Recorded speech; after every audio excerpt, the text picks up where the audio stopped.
So in this video, I'm going to be introducing in-flight emergencies for this project. Um, for this project, I'm going to be talking about aircraft icing for the in-flight emergency. I'd like to talk about the causes. The causes for icing on an aircraft is if you were to fly the aircraft at or below freezing temperatures and you have visual or non-visual moisture in the air. And another cause for that to happen is poor pre-flight planning. If you're going to be doing your pre-flight planning and you notice that there's going to be clouds, and you're looking at surface temperatures and you look at the current lapse rate for the flight level you're going to be flying at, and if it's at or below, and also possibly 5 degrees Celsius above freezing, you can encounter ice. The emergency implications that could happen from this is that if you start generating ice on your aircraft is the increased weight. So if you're already at your max aircraft weight and you immediately take off IFR, you do your departure procedure and you get into the clouds, and next thing you know you're below freezing, you're in the moisture, you're going to start building up ice, and you might go over the weight limit of the aircraft that it was made for. Another issue that can become an emergency is the drag. The drag that icing can create is a whole lot.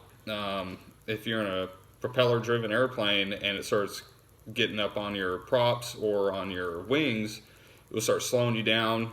You have to increase the performance of the engine, and right after takeoff, or possibly 1,000, 2,000 feet AGL, you're already at 100% with your engine, and you're going to start slowing your airspeed and slowing your performance. With the ice building up on your airfoil with your wings, it's going to reduce its performance, which will lead to a lower critical angle of attack. With a lower critical angle of attack, if you don't notice that the ice is building up, you can sit there and think, I'm pitching for a certain airspeed, and that certain airspeed that your POH is telling you, is going to make you safe. If you have a bunch of ice on you and your critical angle attack is now lower, you can end up coming into a stall and you're going to start falling out in that scenario. So we go on to prevention. Number one prevention for icing on an aircraft is good pre-flight planning, depending on the type of aircraft that you have. If you have an aircraft that can go into known icing, you can have anti-ice hardware, which will have heated leading edges or the weeping edge with TKS fluid.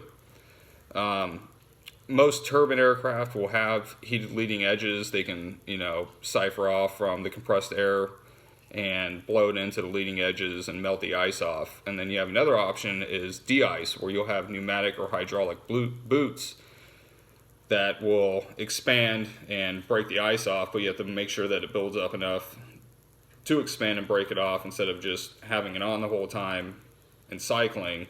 And then you can have ice building up in between the crevices, and that can be another big emergency. Another prevention is, if you're in the aircraft that I'm flying, is you avoid clouds or moisture if you're at or below freezing temps. If it's already freezing, you're looking at your temperature gauge, you don't hit those clouds. You absolutely stay away. Your emergency procedures, if you were to encounter icing, also depends on the type of aircraft, like I said before. If you have an anti-ice aircraft, you should already know that you're at freezing temperatures and you're hitting moisture. You'll engage your anti-ice. You can turn on ring cowl, you can turn on your leading edge and start melting that off, or just keep it hot so it doesn't build up on your airfoil. Another way to do it with like a Cessna 208 Caravan is you can have de-icing boots. Once you start noticing icing, you can start engaging the de-ice boot cycles, where they'll start inflating and deflating every 10, 30 seconds and breaking that ice off, and then just monitor it. If you're in a general aviation aircraft like I am, like a 172, 150, 152, whichever, that has no protection, the immediate thing they even tell you in the POH is you need to do a 180 turn, and you need to descend or climb to warmer air and possibly increase your airspeed because you have a lower angle of attack. Also, good rule of thumb is go ahead and activate your pitot heat if it's not already on, and possibly turn on your alternate static source because you can have an issue where it will clog up your static source and you don't know how high you are. Your VSI could be up, down, or frozen. So you want to go ahead and activate your alternate static source and then open up your vents and everything, because you're going to get a suction within inside the aircraft from the alternate, and you don't want it to reading lower or higher, so you go ahead and open up your vents to prevent that. Also, a good emergency procedure is to notify ATC with a PIREP of the current atmospheric condition to warn others. You don't want to hit icing, you do your emergency procedures, and you leave your other airmen behind without letting them know that you just encountered icing. So go up and call up ATC, give them a PIREP, let them know that you're having icing, what altitude, what temperature, what kind, how severe it is, and then go from there. Your after action. If you have an aircraft that's able to fly into known icing, there really is no after action besides giving a PIREP, letting other pilots know what's going on.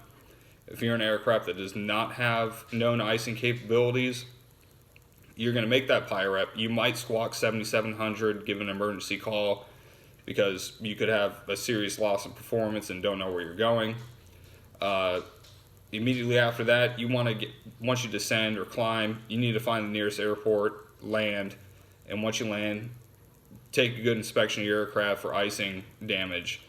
Propellers, especially in twins, could build up icing on the props, and then once you start descending or climbing into warmer air, could start loosening it up and just fling it right into the aircraft and cause damage.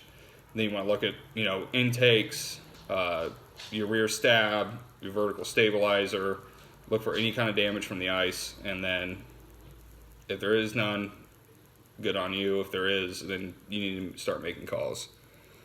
Thank you.